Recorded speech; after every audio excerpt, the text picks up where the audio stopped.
ಅಡಿಗರ ಈ ಎರಡನೇ ಭಾಗದಲ್ಲಿ ತನ್ನ ಕಿಷ್ಕಿಂದಕ್ಕೆ ತನ್ನ ಶಾಪಗ್ರಸ್ತ ಸೆರೆಗೆ ತಾನೇ ಪಹರೈ ಅನ್ನತಕ್ಕಂಥ ಒಂದು ಮಾತು ಬರುತ್ತದೆ. ಈ ಮಾತಿನಲ್ಲಿ ಕಿಷ್ಕಿಂದೆ ಅನ್ನತಕ್ಕಂಥ ಪದ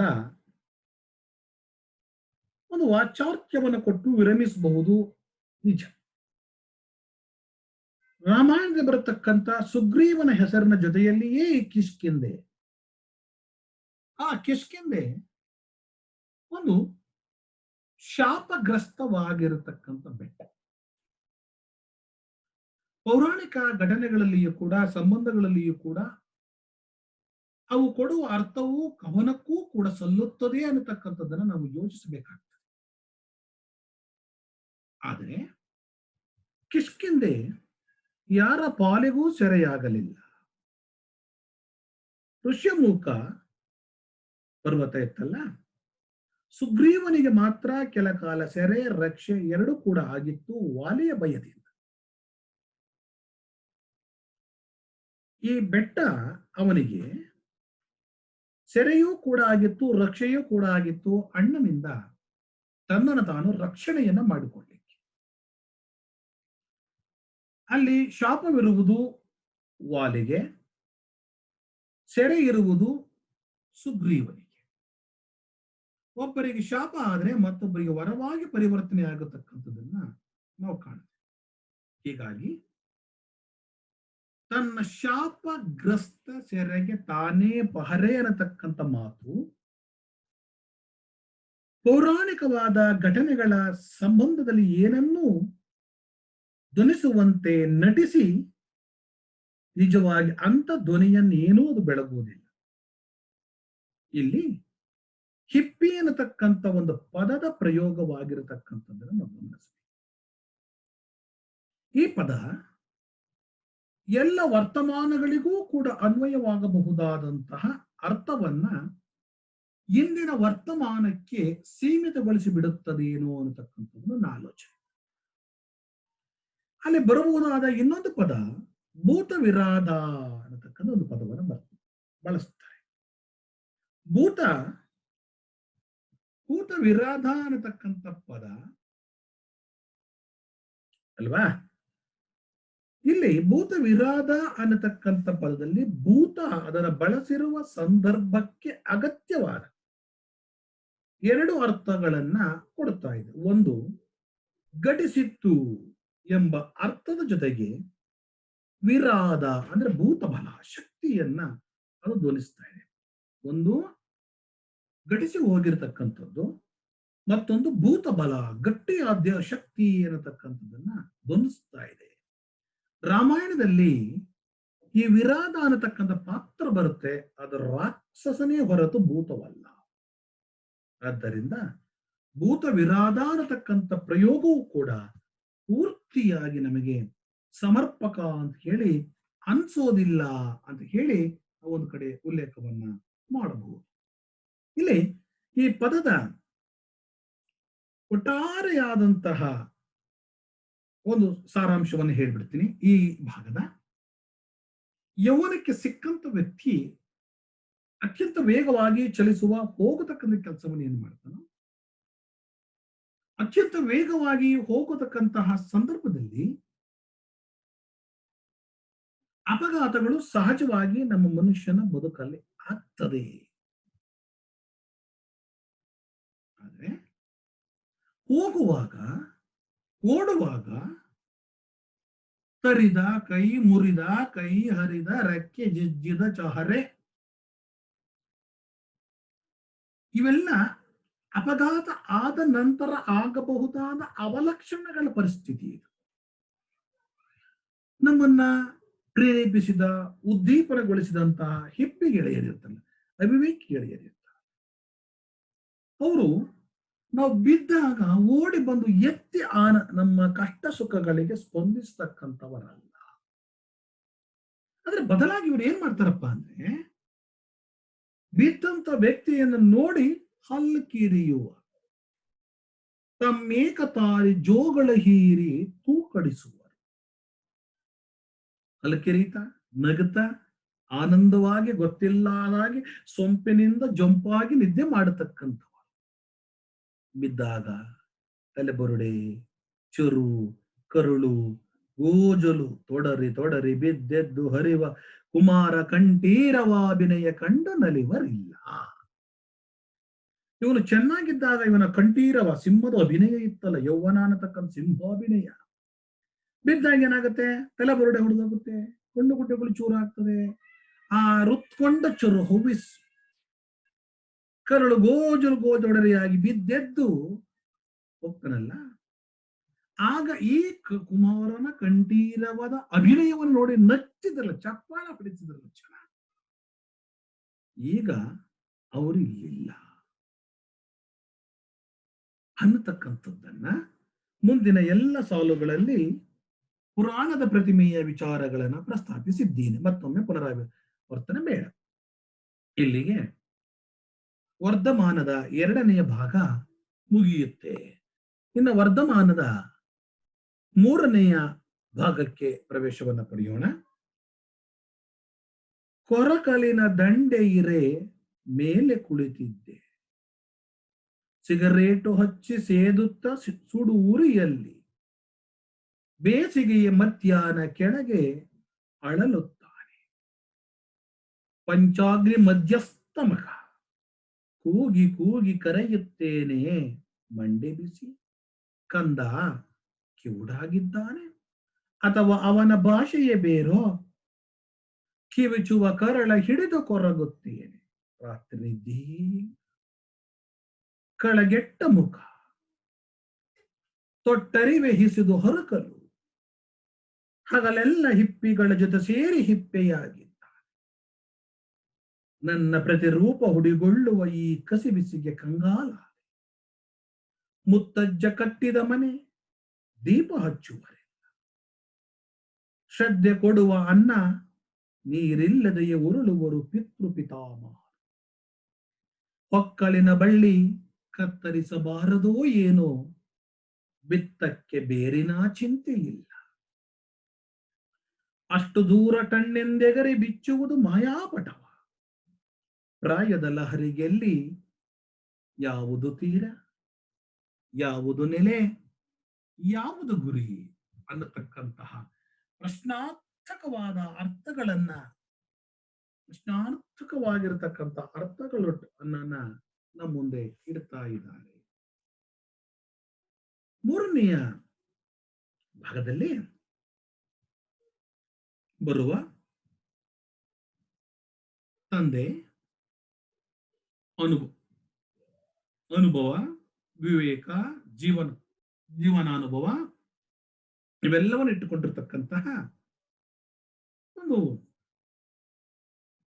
ಹಿರಿಯ ತಲೆಮಾರಿನ ಪ್ರತಿನಿಧಿಯಾಗಿ ಕಾಣಿಸ್ಕೊಳ್ತಾರೆ. ವರ್ತಮಾನದ ವೈಲಕ್ಷಣಗಳಿಗೆ ಬೆದರಿ ಅದರ ಅರ್ಥ ಮಾಡಿಕೊಳ್ಳಲಾರದೆ ಕಾಲ ಕೆಟ್ಟು ಹೋಗಿತು ಅನ್ನತಕ್ಕಂಥ ಕಸಿವಿಸಿಯನ್ನ ಪಡತಕ್ಕಂಥ ತಂದೆ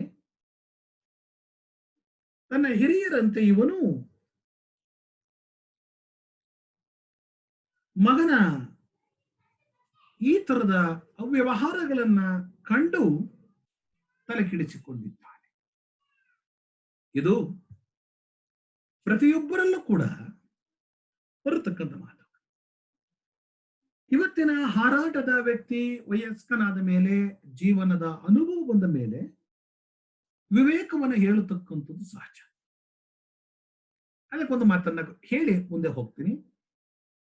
ನಮಗೆ ನಮ್ಮ ಮೇಷ್ಟ್ರು ಹೇಳ್ತಿದ್ರು, ನಾವು ನಿಮ್ಮಂಗಿದ್ದಾಗ ಮೇಷ್ಟ್ರುಗಳನ್ನ ದೇವರಂತೆ ಪೂಜಿಸ್ತಾ ಇದ್ದೋ, ಗೌರವಿಸ್ತಾ ಇದ್ದೋ. ನೀವು ಹಂಗಿಲ್ಲ. ಈಗ ನಾವು ಮೇಷ್ಟ್ರಾದ ನಾವು ನಿಮ್ಗೆ ಹೇಳ್ತೀವಿ, ನಾವು ನಿಮ್ ತರ ಆಡ್ತಿರ್ಲಿಲ್ಲ. ಮೇಷ್ಟ್ರು ಅಂದ್ರೆ ಬಹಳ ಪೂಜ್ಯನೀಯ ಭಾವದಿಂದ ನೋಡ್ತಾ ಇತ್ತು. ನೀವು ಒಳ್ಳೆಯವರಲ್ಲ ಅಂತ ಹೇಳ್ತೀವಿ. ನೀವು ಮೇಷ್ಟ್ರಾದ್ಮೇಲೆ ನೀವು ಅದೇ ಮಾತನ್ನ ಬಳಸ್ತೀರಿ. ನಾವು ಮೇಷ್ಟ್ರನ್ನ ದೇವರಂತೆ ನೋಡ್ತಾ ಇದ್ದೋ, ನೀವು ನಮ್ ತರ ಅಲ್ಲ, ಕಾಲ ಕೆಟ್ಟು ಹೋಯ್ತು ಅಂತ ಮಾತನ್ನ ಬಳಸ್ತೀವಿ. ಆ ಸಂದರ್ಭಗಳಲ್ಲಿ ಎಲ್ಲರೂ ಕೂಡ ಅದೇ ಕೆಲಸವನ್ನು ಮಾಡಿ ಬಂದಿರ್ತಾರೆ. ಆದರೆ ಹೇಳುವ ಸಂದರ್ಭದಲ್ಲಿ ಮಾತ್ರ ನಾವು ಎಚ್ಚರಿಕೆಯನ್ನು ವಹಿಸ್ತೀವಿ. ಹಾಗೆ ಇಲ್ಲೂ ಕೂಡ ಹಿರಿಯ ತಲೆಮಾರಿನ ಪ್ರತಿನಿಧೀಕರಣವನ್ನು ಮಾಡ್ತಾ ಇರತಕ್ಕಂಥ ತಂದೆ ವರ್ತಮಾನದ ವೈಲಕ್ಷಣಗಳಿಗೆ ಬೆದರಿ, ಈಗ ನಾವು ಸಾಕಷ್ಟು ಸಮಯ ಕ್ಲಾಸಲ್ಲಿ ಕೆಲವು ವಿಚಾರ ಹೇಳ್ತಿರ್ತೀವಿ. ನಮ್ಮ ಹುಡುಗರು ಇಟ್ಟುದ್ದ ಕುಂದ್ಬಿಟ್ಕೊಂಡ್ಬರ್ತವೆ, ಇಲ್ಲೆಲ್ಲ ನೀಟಾಗಿ ಬೋಳಿಸ್ಕೊಂಡ್ಬರ್ತವೆ. ಇವೇನಂತ ಹೇಳ್ಬೇಕು, ಇವು ಮನುಷ್ಯರ ಕಾಲ ಕೆಟ್ಟು ಹೋಯ್ತು, ಅದರ ಹಿಂದೆ ಇನ್ನೊಂದು ಅರ್ಥ ಇದೆ, ನಾನು ಅವರಂತ ಆಗಕ್ ಆಗ್ತಾ ಇಲ್ಲ ಅನ್ನತಕ್ಕ. ನಾನು ಅವ್ರ ತರ ಜುಟ್ಟು ಬಿಡಕ್ಕಾಗಲ್ಲ, ಅವ್ರ ತರ ನನಗೆ ಈ ಭಾಗವನ್ನ ಕಟ್ ಮಾಡ್ಕೊಳಕ್ಕಾಗಲ್ಲ ಅನ್ನತಕ್ಕಂತಹ ಒಂದು ವಿಲಕ್ಷಣ ಪ್ರವೃತ್ತಿ ನನ್ನೊಳಗಿದೆಯಲ್ಲ, ಅದು ಹಾಗೆ ಮಾತನಾಡಿಸ್ತಿರ್ತದೆ. ವರ್ತಮಾನದ ಬದಲಾವಣೆಗೆ ತನ್ನನ್ನು ತಾನು ಒಗ್ಗಿಕೊಳ್ಳಿಸ್ಲಿಕ್ಕೆ ಆಗದೇ ಇರೋ ಸಂದರ್ಭದಲ್ಲಿ ಕಾಲವನ್ನು ಬಯ್ಯತಕ್ಕಂಥ ಕೆಲಸವನ್ನ ಹಿರಿಯ ತಲೆಮಾರಿನ ಪ್ರತಿನಿಧೀಕರಣ ಮಾಡತಕ್ಕಂಥ ಎಲ್ಲ ವ್ಯಕ್ತಿಗಳು ಕೂಡ ಅದೇ ಕೆಲಸವನ್ನು ಮಾಡ್ತಾರೆ. ಅದೇ ಕೆಲಸವನ್ನ ನಾಣಿಯೂ ಕೂಡ ಮಾಡ್ತಾ ಇದ್ದಾನೆ.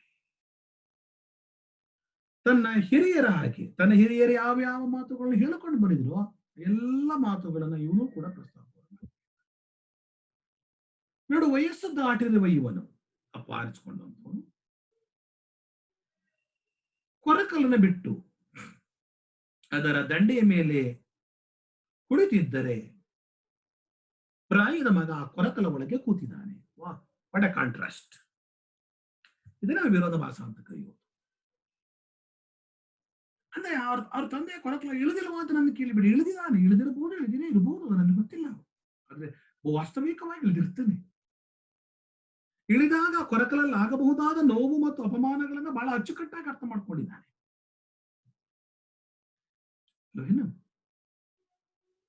ಆದರೆ ಇದರ ಅನುಭವ ಇಲ್ಲದೇ ಇರತಕ್ಕಂಥ ಯೌವನಾವಸ್ಥೆ ಇರತಕ್ಕಂಥ ಮಗ, ಪ್ರಾಯದ ಮಗ ಕೆಳಗೆ ಪಂಚಾಗ್ನಿ ಮಧ್ಯಸ್ಥನಾಗಿ ಅಳುತ್ತಿದ್ದಾನೆ. ಪಂಚ ಅಗ್ನಿ ಸುತ್ತಲೂ ಕೂಡ ಪಂಚಾಗ್ನಿ ಮಧ್ಯಸ್ಥದಲ್ಲಿ ಕೂತ್ಕೊಂಡ್ಬಿಟ್ಟಿದ್ದಾನೆ. ಪಂಚಭೂತಗಳ ನಡುವೆ ಕೂತ್ಕೊಂಡ್ಬಿಟ್ಟಿದ್ದಾನೆ. ಅವ್ರಿಗಲ್ಲಿ ಹೇಗೆ ಬರಬೇಕು, ಹೊರಗಡೆ ಹೇಗೆ ಬರಬೇಕು ಅನ್ನತಕ್ಕಂಥದ್ದನ್ನ ಅರ್ಥ ಮಾಡಿಕೊಳ್ಳಲಾಗದೇ ಇರತಕ್ಕ ಸ್ಥಿತಿಯಲ್ಲಿ ಅವನಿದ್ದಾನೆ. ತಂದೆಗೆ ಏನಾಗ್ತಾ ಇದೆ ಅಂದ್ರೆ ಮಗನ ಬದುಕು ತನಗಿಂತ ಭಿನ್ನವಾಯ್ತಲ್ಲ ಅಂತ ಹೇಳಿ ಕಂಗಾಲಾಗಿ ಹೋಗಿದ್ದಾನೆ. ತನ್ನವರಿಗೆ ಏಕಧಾರೆಯಾಗಿ ಹರಿದು ಬಂದಂತ ಪರಂಪರೆಗೆ, ಅಂದ್ರೆ ನಾನು ಪೂರ್ವಿಕರಿಂದ ಸ್ಥಾಪಿಸಲ್ಪಟ್ಟಿರತಕ್ಕಂಥ ಅನೇಕ ಇವನ ಚಕ್ರಾಧಿಪತ್ಯ ಇದೆಯಲ್ಲ, ಏನಿರುತ್ತದೆ ಬೇಡ. ಮಗ ಅಧಿಕಾರಿ ಆಗ್ಲಿಲ್ಲವಲ್ಲ, ತನ್ನ ಪೂರ್ವಿಕರಿಂದ ಬೆಳೆಸಿಕೊಂಡು ಬಂದಿರತಕ್ಕಂತಹ ಈ ನನ್ನ ಪರಂಪರೆಗೆ ಈತ ಮಗ ಉತ್ತರಾಧಿಕಾರಿ ಆಗ್ತಿಲ್ಲಲ್ಲ ಅನ್ನತಕ್ಕಂತಹ ವಿಚಾರವನ್ನು ಕಂಡು ಕೂಡ ಈತ ಕಸಿಬಿ ಸೇರಪಟ್ಟಿರ್ತಕ್ಕಂಥ ಈ ಭಾಗದಲ್ಲಿ ಉತ್ತಮ ಪುರುಷ ಪ್ರಯೋಗವಿದ್ರೂ ಕೂಡ ಅಲ್ಲಿ ಬರುವ ತಂದೆ ಕವಿಯಿಂದ ಭಿನ್ನವಾಗಿ ನಿಂತು ಆಲೋಚನೆ ಮಾಡತಕ್ಕಂತಹ ವ್ಯಕ್ತಿಯಾಗಿದ್ದಾನೆ. ಬದಲಾವಣೆಗಳು, ಈ ತರದ ಹುಚ್ಚಾಟಗಳನ್ನು ಬೇರೆಯವರಿಂದ ನಿರೀಕ್ಷಿಸ್ತೀವಿ. ಆದ್ರೆ ನಮ್ಮ ಮನೆಯ ಮಕ್ಕಳು ಈ ತರದ ಹುಚ್ಚಾಟಕ್ಕೆ ಒಳಗಾಗಬಾರದು. ಯಾಕೆ ಅಂದ್ರೆ ನಾನು ತಂದೆ, ಅವರು ನನ್ನ ಮಕ್ಕಳು. ತೊಟ್ಟರಿವೆ ಹಿಸಿದು ಹರಕಲಾದ ಬಗ್ಗೆ, ತೊಟ್ಟಂತ ಅರಿವೆ ಬಟ್ಟೆ ಹರಿದು ಹೋದ ಬಗ್ಗೆ ಮೂಡಿ ಬರತಕ್ಕಂಥ ಸೂಕ್ಷ್ಮವಾದ ವಿಡಂಬನೆಯಲ್ಲಿ ಕವಿ ಅವನಿಂದ ಪ್ರತ್ಯೇಕಗೊಂಡಿರತಕ್ಕಂಥದ್ದನ್ನು ಗಮನಿಸಬೇಕು. 4ನೆಯ ಭಾಗವನ್ನು ಹೇಳುವ ಕವಿಯ ಧ್ವನಿ ಸ್ಥಿರತೆ ತಂದೆಯಲ್ಲಿ ಇರಲಿಕ್ಕೆ ಸಾಧ್ಯ. ಏಕೆಂದ್ರೆ ಬೇರೆಯವರ ಮಕ್ಕಳು ಹೇಗೆ ಬೇಕಾದ್ರೂ ಕುಣಿದ್ರು ಕೂಡ ಸಹಿಸಿಕೊಡ್ತಾನೆ. ತನ್ನ ಮಗ ಹಾಗಾಗ್ಲಿಕ್ಕೆ ತಂದೆ ಒಪ್ಪನಿಸಿದ್ದೇ ಇರೋದಿಲ್ಲ. ಕವಿ ಲೋಕದ ಸ್ವಭಾವವನ್ನು ಹೇಳ್ತಿದ್ದಾನೆ. ಅವನು 4ನೇ ಭಾಗದ ಸಿದ್ಧನಾಗ್ತಿದ್ದಾನೆ. ಆದ್ರೆ ತಂದೆ ಆ ಲೋಕದ ಭಾವವನ್ನು ಸ್ವೀಕರಿಸ್ತಕ್ಕಂಥ ಸ್ಥಿತಿಯಲ್ಲಿಲ್ಲ. ಅವನಿಗೆ ಬೇಕಾಗಿರುವುದೀಗ ಲೋಕಭಾವದ ಕಲ್ಪನೆಯಲ್ಲ, ಅವನ ಮಗನ ಬದುಕು ಬೇಕಾಗಿದೆ. ಹೀಗೆ 3ನೆಯ ಇದರಲ್ಲಿ ಕೊರಕಲ ದಂಡೆಯ ಮೇಲೆ ತಂದೆ ಕುಳಿತರೆ ಕೊರಕಲಲ್ಲಿ ಮಗ,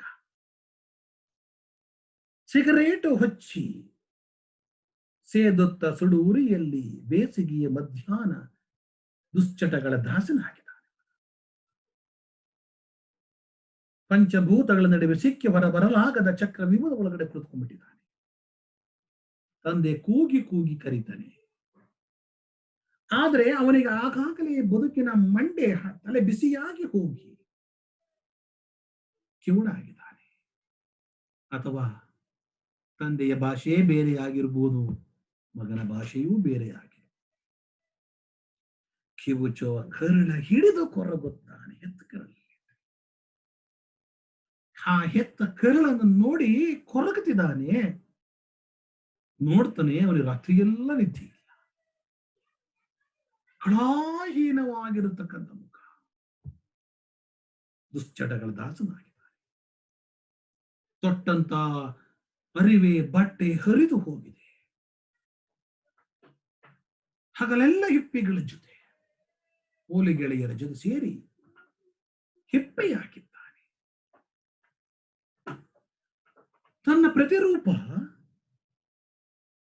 ಉಡಿಗೊಳ್ಳುವ ಈ ಕಸಿವಿಸಿಗೆ ಕಂಡಲ್ಲ. ತನ್ನ ಪ್ರತಿರೂಪ, ತನ್ನ ವಂಶವನ್ನು ಮುಂದುವರಿಸಿಕೊಂಡು ಬರಬೇಕಾಗಿರತಕ್ಕಂಥ ತನ್ನ ವಂಶೋದ್ಧಾರಕ ತನ್ನ ಮಗ ಹೀಗಾದಲ್ಲ ಅಂತಕ್ಕಂಥ ಆತ್ಮ ಸಂಕಟಕ್ಕೆ ತಂದೆ ಒಳಗಾಗಿರತಕ್ಕಂಥದ್ದನ್ನ ಅಡಿಗರು ನಮ್ಮ ಮುಂದೆ ಹಂಚಿಕೊಳ್ಳುತ್ತಿದ್ದಾರೆ. ಮುತ್ತಜ್ಜ ಕಟ್ಟಿದ ಮನೆಗೆ ದೀಪ ಹಚ್ಚುವರಿಲ್ಲ. ಪರಂಪರೆಯಿಂದ ಪರಂಪರಾಗತವಾಗಿ ತನ್ನ ಪೂರ್ವಿಕರು ಕಟ್ಟಿಕೊಟ್ಟಂತ ಮನೆಯಲ್ಲಿ ಮಗ ಮದುವೆಯಾಗಿ ಸೊಸೆ ಬಂದು ದೀಪ ಹಚ್ಚುವ ರೀತಿಯಲ್ಲಿ ಈ ಸ್ಥಿತಿಯಲ್ಲಿ ಇಲ್ಲ ಅನ್ನತಕ್ಕಂತಹ ನೋವಿನ ಸಂಗತಿಯ ತಂದೆಯ ತಾಕಲಾಟ ಏನಪ್ಪಾ ಅಂದ್ರೆ, ತನ್ನ ಪೂರ್ವಿಕರು ಬಾಳಿ ಬದುಕಿದ ಕಟ್ಟಿದ ಈ ಮನೆಯಲ್ಲಿ ನನ್ನ ಮಗ ದೀಪ ಹಚ್ಚಲಿಲ್ಲವಲ್ಲ. ನನ್ನ ಪೂರ್ವಿಕರಿಗೆ ಅನ್ನ ನೀರಿಲ್ಲದೆ ಎಲ್ಲಿ ಪ್ರೇತಾತ್ಮರ ಹತ್ತಿರೋರತಕ್ಕಂಥ ಆತಂಕ. ತನ್ನ ಪರಂಪರೆಯನ್ನ, ತನ್ನ ಬದುಕನ್ನ, ತನ್ನ ಅಸ್ತಿತ್ವವನ್ನ, ತನ್ನ ವಂಶದ ಅಸ್ತಿತ್ವವನ್ನ ಮುಂದುವರಿಸಬೇಕು ಅನ್ನತಕ್ಕಂಥ ಆಶಯವನ್ನ ತಂದೆ ಇಟ್ಟುಕೊಂಡಿದ್ದಾರೆ. ಹೊಕ್ಕಳ ಬಳ್ಳಿ ಕತ್ತರಿಸಬಾರದು ಅನ್ನೋ ವಂಶದ ಪರಂಪರೆ ಮುಂದುವರಿಬೇಕು ಅನ್ನತಕ್ಕಂಥದ್ದನ್ನೇ. ಬೆತ್ತಕ್ಕೆ ಬೇರಿನ ಚಿಂತೆ ಇಲ್ಲ, ಆದ್ರೆ ಬೀಜ ಇದೆಯಾ, ಅದಕ್ಕೆ ಬೇರಿನ ಅವಶ್ಯಕತೆ ಇದೆ. ಅದು ಎಷ್ಟು ದೂರ ಬೇಕಾದ್ರೆ ಟಣ್ಣೆಂದೆಗರಿ ಬಿಚ್ಚುವುದು ಮಾಯಾಪಡ ಮೇಲೆ ಹಾರಿ ಹೋಗುತ್ತೆ, ಎಲ್ಲೋ ಬೀಳುತ್ತೆ, ಎಲ್ಲೋ ಹುಟ್ಟುಕೊಳ್ತದೆ. ಅದಕ್ಕೆ ಬೇರಿನ ಅವಶ್ಯಕತೆ, ತನ್ನ ಮೂಲದ ಅವಶ್ಯಕತೆ ಇರುತ್ತೆ. ಹೀಗೆ ಪ್ರಾಯದ ಲಹರಿಗೆಲ್ಲಿ ಯಾವುದು ತೀರ, ಯಾವ ನೆಲೆ, ಯಾವ ಗುರಿ. ಹೀಗೆ ಪ್ರಾಯಕ್ಕೆ ಬಂದಂತ ವ್ಯಕ್ತಿಗೆ ಹೇಗೆ ಬೀಜ, ಅದಕ್ಕೆ ಬೇರೆ ಬೇಕಿಲ್ಲ. ಎಲ್ಲೋ ಗಾಳಿಯಲ್ಲಿ ಹೊರಹೋಗುತ್ತೆ, ಹಚ್ಚು ಪಕ್ಷ ತೆಗೆದುಕೊಂಡು ಹೋಗ್ತವೆ, ಎಲ್ಲೋ ಬಿಸಾಕ್ತವೆ, ಅಲ್ಲಿ ಅದು ಹುಟ್ಟುಕೊಳ್ಳುತ್ತದೆ ಬೀಜ.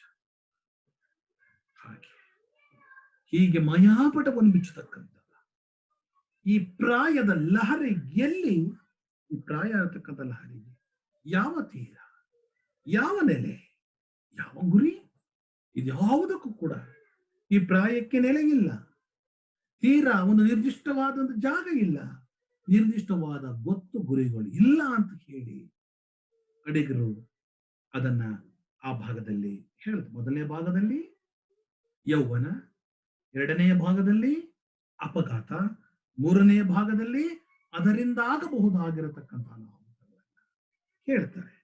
ಇನ್ನ 4ನೆಯ ಭಾಗಕ್ಕೆ ಹೋಗೋಣ. 4ನೇ ಭಾಗ, ಗೌಹರದ ಒಳಗತ್ತಲಲ್ಲಿ ಸುತ್ತಲು ತಡಕಿ ನಡೆದು ಮುಗ್ಗರಿಸಿ ಬಿದ್ದೆದ್ದು ಹರಿಯುವ ಜಾಡು, ಹಿಡಿಯುವ ಗುರುತಿಸುವ ಬೇರೆ ಬಗೆವ, ಕಳೆದಿದ್ದನ್ನ ಪಡೆದಿದ್ದಕ್ಕೆ ಪಡಿಹತ್ತು ಹಡೆವ ಕವನದ ಕರಡು, ಸಿದ್ಧಪಡಿಸುವ ಕವಿಯ ವರ್ಧಮಾನ, ತನ್ನ ತಾನೆ ತಿಕ್ಕಿ ಚಕಮಕಿಯ ಕಿಡಿಯುಕ್ಕಿ ಕತ್ತರ ಹೊಟ್ಟೆ ಹೊಕ್ಕು ಹೊಯ್ಯುವ ಹವ್ಯ, ಗೌವರ ವಾಸದೆ ಕಟ್ಟಿ ಮೊಟ್ಟೆ ಹೊತ್ತು ಸೊಲಿಸುವುದಕ್ಕೆ ಗುರುದಕ್ಷಿಣೆ ದೂರದ ಕಡಲ ತೆರೆಸೊಕ್ಕೆ ಬಡಿವ ವಾರಿಸುವ ಮರ್ಮರ ಆಲಿಂಗಕ್ಕೆ ಸರಿ ಬಡಿವ ಕಡಿವ ಜಾಣದ ಪೆಟ್ಟು ಪೆಟ್ಟಿಗೆ ಹಲ್ಲುಗುರು ಕೊಂಬು ಇವು ಅಷ್ಟಿಷ್ಟು ಸಮಯ ಸಾಕ್ಷಾತ್ಕಾರಗೊಳ್ಳಬಹುದಾದ ಅಂಶಾವತಾರ ಹೋರೆ ಉರಿ ಹತ್ತಿಕೊಳ್ಳಿ ದಗದಗಿಸಿ ಕತ್ತಲಮ್ಮಷ್ಟು ಹೊತ್ತಿಕೊಳ್ಳಿ ಸ್ವಯಂ ಪ್ರಭೆ ಸ್ಫುರಿಸುವುದಕ್ಕೆ ಆದ್ಯ ಸ್ಫರಿತ ಉದಾತ್ತ ಅನುದಾತ್ತ ಶತಪಥದಲ್ಲಿ ಗಹರದ ಮುಖ ಅಲ್ಲಿ ಆಚೆ ಬಯಲು ಬರಾವು ಹಣ್ಣು ಹಂಪಲ ಹಸಿರು ಬಲ್ಲೆ ಬಲ್ಲೆ ಜೀವ ನಿಧಾನ ಶ್ರುತಿ ಶುದ್ಧ ಮರವಾವ ಕರಾವು ಹನುಮದ್ ವಿಕಾಸಕ್ಕೆ ಎಲ್ಲ ಇಲ್ಲಿ ಎಲ್ಲ ಇಲ್ಲೇ ಇಲ್ಲಿ 4ನೇ ಭಾಗದಲ್ಲಿ ಇಲ್ಲಿ ತಂದೆಯ ಮಾತಿಲ್ಲ, ಮತ್ತೆ ಕವಿಯ ಮಾತಿನಲ್ಲಿಯೇ ಮುಂದುವರಿತಕ್ಕಂಥದ್ದನ್ನ ಗಮನಿಸಬಹುದು. ಏಕೆಂದ್ರೆ ಮಗನ ಈ ದುಸ್ಥಿತಿಯನ್ನು ಕಂಡಂತ ಯಾವ ತಂದೆಯೂ ಕೂಡ ಅದನ್ನ ಒಪ್ಕೊಳ್ಳಿಕ್ಕೆ ಸಿದ್ಧ ಇರೋದಿಲ್ಲ. ತಂದೆಯ ಧ್ವನಿ ಕುಗ್ಗಿದೆ, ಕವಿಯ ಧ್ವನಿ ಮುಂದುವರಿತಾ ಇದೆ. ಇಲ್ಲಿ ಕವನ ಇದ್ದಕ್ಕಿದ್ದ ಹಾಗೆ ತೀರ ಗಂಭೀರವಾಗಿರ್ತಕ್ಕಂಥ ಸ್ವರೂಪಕ್ಕೆ ಪದಾರ್ಪಣೆಯನ್ನು ಮಾಡ್ತಾರೆ. ಧ್ವನಿ ವಿಸ್ತೃತವಾಗ್ತದೆ.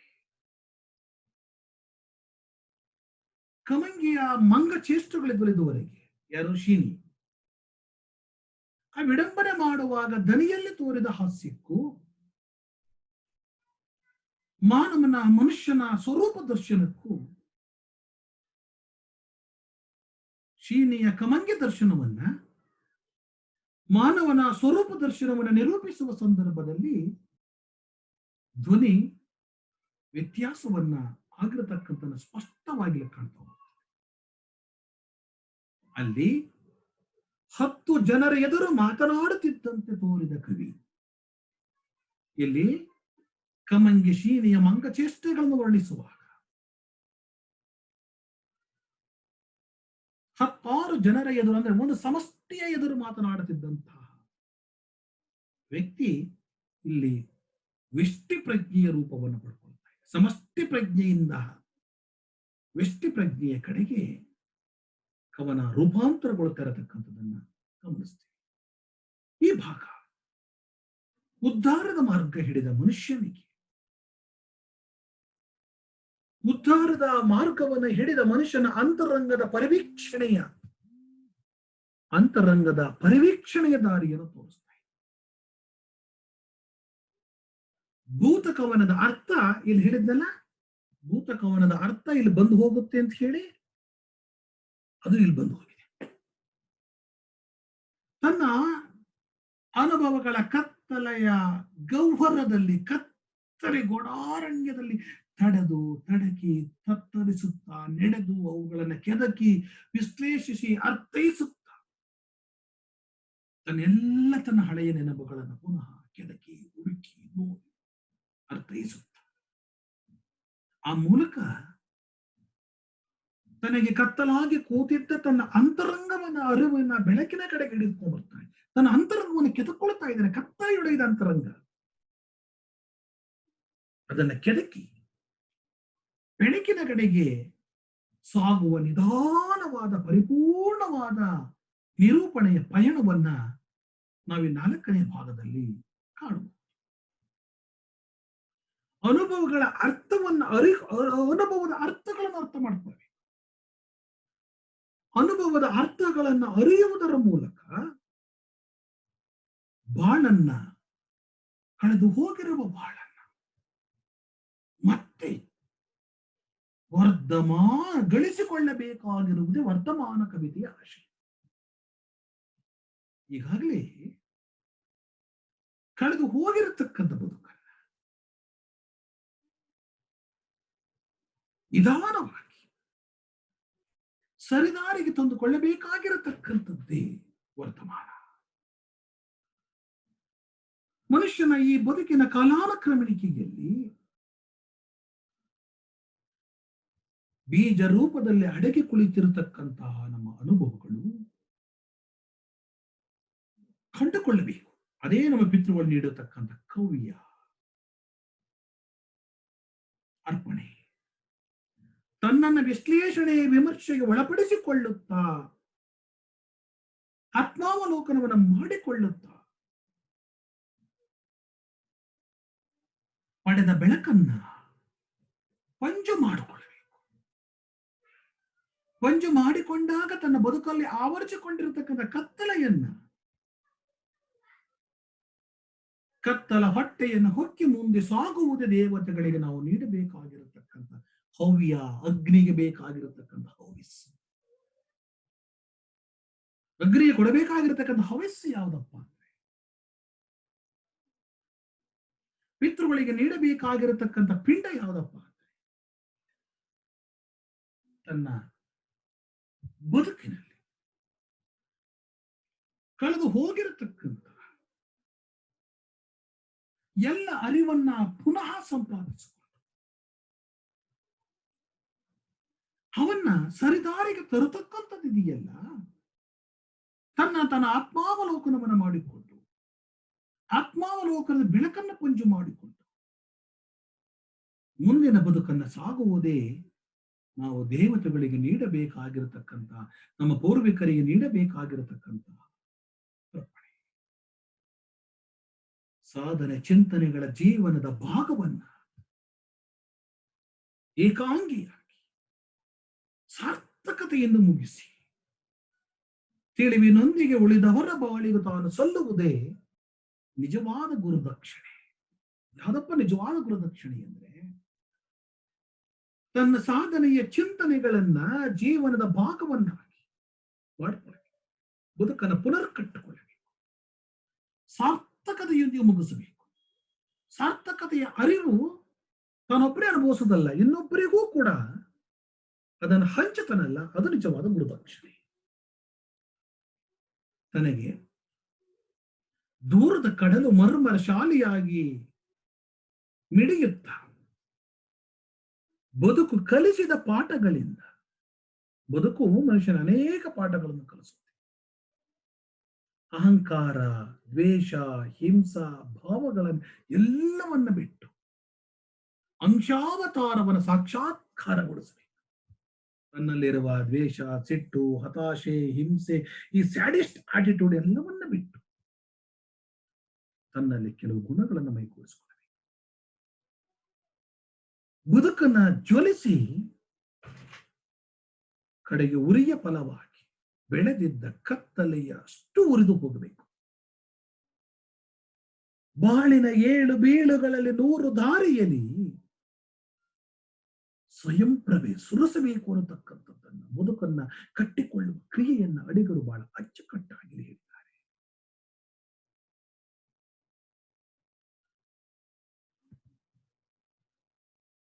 ಅಂದ್ರೆ ಇಲ್ಲಿ ಗೌವರದ ಕೊನೆ ಸಮೀಪಿಸುತ್ತದೆ, ಅದರ ಆಚೆ ಬಯಲು ತೋರುತ್ತಿದೆ. ಹಣ್ಣು ಹಂಪಲು, ಅದರ ಆಚೆಯ ಬಯಲು ಹಣ್ಣು ಹಂಪಲು ಹಸಿರು ಅಲ್ಲೇ. ಜೀವನ ನಿಧಾನ ಶುದ್ಧಿಸಿದ್ದ ಮೊರಬಕ ಹನುಮದ್ ವಿಕಾಸಕ್ಕೆ ಎಲ್ಲ ಇಲ್ಲಿ. ಈ ಚಿತ್ರ ಬಾಳಿನ ಸಕಲ ಸಮೃದ್ಧಿ ವೈಭವಗಳನ್ನು ಸೂಚಿಸ್ತಾ ಹೋಗ್ತದೆ. ಅದರ ಜೊತೆಗೆ ಮತ್ತೊಂದು ಧ್ವನಿಯು ಕೂಡ ಧ್ವನಿಸುತ್ತದೆ. ಜೀವನದ ಆಧಾರವಾದ ಮೂಲ ತತ್ವ ಧ್ವನಿಸುತ್ತಾ ಹೋಗ್ತದೆ. ಆಹ್ವಾನವನ್ನ ಸ್ವೀಕರಿಸಿ ಬೆಳೆಯತೊಡಗುವ ಚೇತನ ಇದೆಯಲ್ಲ, ಅದೇ ಹನುಮದ್ ವಿಕಾಸದ ಎಲ್ಲೆಯಾಗಿದೆ. ಹವ್ಯ ಕವ್ಯ, ಗುರುದಕ್ಷಿಣೆ, ಉದಾತ್ತ, ಅನುದಾತ್ತ, ಶತಪಥ ಈ ಪದಗಳು ವೇದ ಬಂಧವಾದ ಮಾತುಗಳಾಗಿದ್ದರೂ ಕೂಡ ಅದರ ಸ್ವರೂಪವನ್ನ ಅರಿವ ಕುರಿತು ಹೇಳುವ ಈ ಭಾಗದಲ್ಲಿ ಬಳಕೆ ಆಗಿರತಕ್ಕಂಥದ್ದು ಬಹಳ ಔಚಿತ್ಯಪೂರ್ಣವಾಗಿದೆ. ಶ್ರದ್ಧೆ ಕೊಡುವ ಅನ್ನ ನೀರಿಲ್ಲದೆ ಉರುಳುವರು ಪಿತೃ ಪಿತಾಮಹರು ಅನ್ನತಕ್ಕಂಥ ಪ್ರತಿಮೆ ಉದ್ದೇಶಪೂರ್ವಕವಾಗಿದ್ದು ಪುನರುಕ್ತಿಯಾಗಿದ್ದರು ಅಲ್ಲಿಯ ಅರ್ಥವನ್ನೆಲ್ಲ ಬೇರೊಂದು ರೀತಿಗೆ ವರ್ಗಾವಣೆ ಮಾಡತಕ್ಕಂಥದನ್ನು ಕೂಡ ನಾವು ಗಮನಿಸ್ತೇವೆ. ಇಡೀ ಕವನ ಮೊದಲಿನಿಂದ ಕಡೆಯವರೆಗೆ ಹಂತ ಹಂತವಾಗಿ ಅರ್ಥದಲ್ಲಿ ಬೆಳೆಯುತ್ತಾ ಸಾಗಿರ್ತಕ್ಕಂಥ ಉದ್ದಕ್ಕೂ ಗಟ್ಟಿಮುಟ್ಟಾದ ಒಂದು ವಚ್ಚಶಿಲ್ಪ ಇರುವುದರ ಜೊತೆಗೆ ಅಲ್ಲಲ್ಲಿ ರಾಮಾಯಣ ಭಾಗವತ ಘಟನೆಗಳನ್ನು ಧ್ವನಿಸುತ್ತಾ ಅವುಗಳ ಅರ್ಥವನ್ನ ಕವನ ದುಡಿಸಿಕೊಂಡಿದೆ. ಅಂದ್ರೆ 4ನೆಯ ಭಾಗದ ಅರ್ಥ ಏನಪ್ಪಾ ಅಂದ್ರೆ, ಕವಿ ಒಬ್ಬರೇ ಮಾತನಾಡ್ತಾನೆ. ಕಳೆದು ಹೋಗಿರುವ ಬದುಕನ್ನ ಪುನಃ ಹೇಗೆ ಕಟ್ಟಿಕೊಳ್ಳಬೇಕು ಅನ್ನೋದಕ್ಕದ್ರ ಬಗ್ಗೆ ಸ್ಪಷ್ಟವಾಗಿರತಕ್ಕಂತಹ ರೀತಿಯನ್ನ, ಅಂದ್ರೆ ಕತ್ತಲೆಯಲ್ಲಿ ತಡಕಿ ನಡೆದು ಮುಗ್ಗರಿಸಿ ಬಿದ್ದೆದ್ದ ಹರೆಯುವ ಜಾಡನ್ನ ಹಿಡಿದು ಗುರುತಿಸುತ್ತ ಬೇರು ಬಗೆವ ಕಳೆದು ಹೋಗಿರತಕ್ಕಂಥದ್ದನ್ನ ಪುನಃ ಸಿದ್ಧಪಡಿಸಿಕೊಳ್ಳುವಿಕೆಯನ್ನ ಈ ವರ್ಧಮಾನ ಇಲ್ಲಿ ನಮಗೆ ಹೇಳ್ತಾ ಇರತಕ್ಕಂಥದನ್ನ ಗಮನಿಸ್ತೇವೆ. ತನ್ನನ್ನ ತಾನೇ ತಿಕ್ಕಿ ಚಕಮಕಿಯ ಕಡಿ ಉಕ್ಕಿ ಕತ್ತಲೆ ಹೊಟ್ಟೆ ಅಂದ್ರೆ ತನ್ನ ಬದುಕನ್ನ ತಾನೇ ಕಟ್ಟಿಕೊಳ್ಳುವ, ತನ್ನ ಬದುಕಿನ ಬೆಳಕನ್ನ ತಾನೇ ಕಂಡುಕೊಳ್ಳುವ ಎಲ್ಲ ಅವಯವಗಳನ್ನ ಇಲ್ಲಿ ಹೇಳ್ತಾರೆ. ಕಳೆದು ಹೋದ ಬದುಕನ್ನ ಪುನಃ ಕಟ್ಟಿಕೊಳ್ಳುವುದೇ ಗುರುದಕ್ಷಿಣೆ. ಹೀಗೆ ಲೇಖಕರು ಕಳೆದು ಹೋದ ಬದುಕಿನ ಪುನಃ ವರ್ಧಮಾನಕ್ಕೆ ತರುವ ರೀತಿಯನ್ನ, ತಂದೆಯನ್ನ ಬಿಟ್ಟು ಒಬ್ಬರೇ ಕುಳಿತು ಅದನ್ನ ಹೇಳತಕ್ಕಂತ ಕೆಲಸವನ್ನ ಲೇಖಕರು